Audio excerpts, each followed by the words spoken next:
JC's Concert Review. My review of Everclear.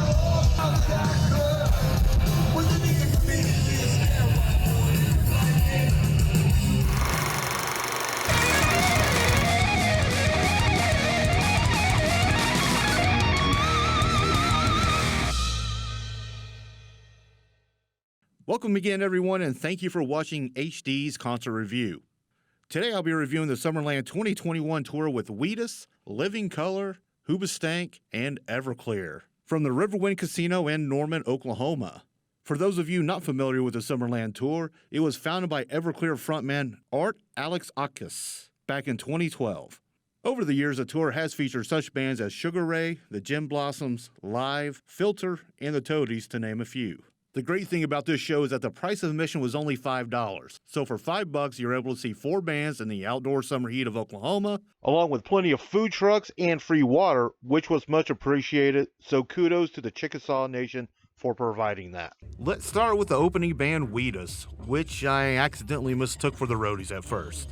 You may remember Wheatus for their hit Teenage Dirtbag, which was released all the way back in 2000.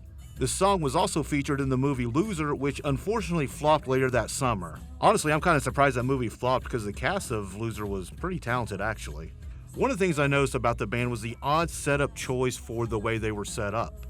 The lead singer and guitarist, Brendan B. Brown, was set up on the far stage right, with the percussion and backup singers in the middle and the bass player on the right. Of all the concerts I've been to, I can only remember probably one other time where the singer wasn't set up in the middle, and that was with Tool. For what Wheatus is, they're alright. They played 7 songs and finished their set out with Teenage Dirtbag. One thing you will notice about them is they don't really have that rock star feel to them. That's really not their MO, which may have been the reason why I kind of mistook them as Roadies at first. The one thing all the bands had to battle was that infamous Oklahoma wind, which you could hear bleed into the mics between songs. Overall, I'm going to give Wheatus' performance a B-. Next up is Living Colour, and I was super pumped to watch these guys for the first time. If you're not familiar with them, please get so. Cult of Personality is probably one of my favorite songs, and Vernon Reid is an absolute monster on the guitar. The band has had the same lineup since 1992, and their consistency is pretty amazing. Lead singer Corey Glover's voice is just phenomenal, and he can still belt it out with ease. I was a little disappointed in the crowd, to be honest. I was sitting stage left, 3rd row. I think only maybe a handful of us was standing up during the performance. I feel like with legends like these, you have to treat them like legends. Everybody should have been on their feet, getting into it, screaming, jumping around, doing whatever, because it's a fucking rock show, and that's what we as audience members do.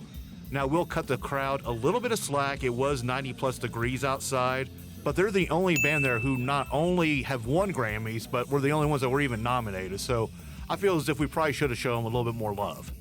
Another thing is, I think they should have been higher up on the card, at least co-headlining. They're easily the best musicians of the whole group there, and it's not a slight to the other 3 bands, but, I mean, it is what it is. These guys are super talented. Just wish they were able to play more than 7 songs. Like I said, their set list was a little short, but all the songs that they played came for the first 3 albums.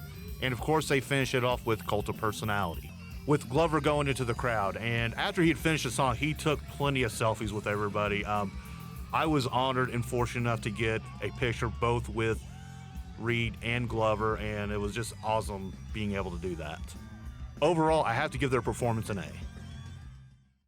Up next is Hoobastank, and just to get this off my chest, Wheatus and Hoobastank might have the all-time dumbest name for bands. I sometimes wonder if band names are the reason why some don't get taken seriously, and I'm sure it'll turn out this was the name of one of the dead grandmas they gave them or something, I don't know. And I'm sure the fans of either band will be more than happy to tell me that I suck. I will say, though, the crowd was pretty into them, and I thought they sounded pretty good. Frontman Doug Robb seemed pretty charismatic between songs, talking with the fans, and even exchanging hats with another. About halfway through the set, Robb was wondering, why was there a huge empty spot in the middle? Good question, Rob. You see, even though it was only $5 and no advertisement of a VIP section, there were great seats still available for who were, quote, elite patrons, unquote, for the casino. I would say there's probably no more than 10 people in the middle area that had easily 100 seats, if not more. Another issue is that there was probably a 10-feet gap between the first row of seats and the rail. Before the show started, I had asked one of the security members if we were allowed to get up to the rail. I was told no, that we couldn't. Sorry, folks, park's closed. The moose out front should have told you. So for the first 2.5 acts, no one did. I think like 1 or 2 people tried to, and the security had them back off. So Rob implored people to come up to the rail, and sure enough, people did, and made the atmosphere 100 times better. Because, it's a fucking rock show. Anyway, they performed 9 songs and closed it out with Crawling in the Dark, which is my favorite song from the group. Overall, I give them an A- for their performance.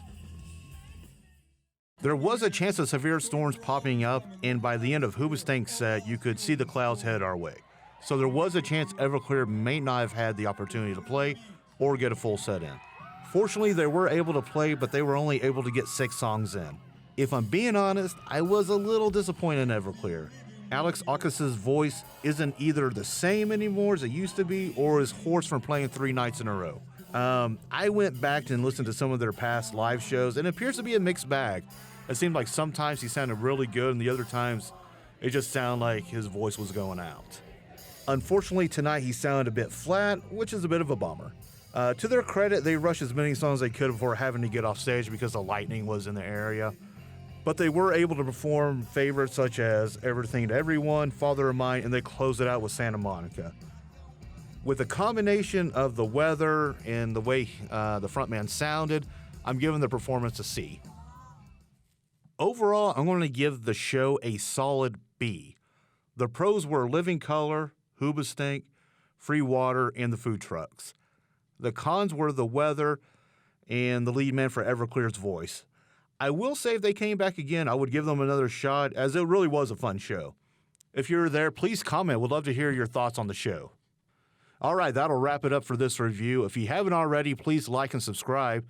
And you can also follow me on Facebook at HD's Concert Review. Next time on HD's Concert Review, I will be reviewing Seven Dust from Club LA in Destin, Florida. Until next time, enjoy the rest of your life.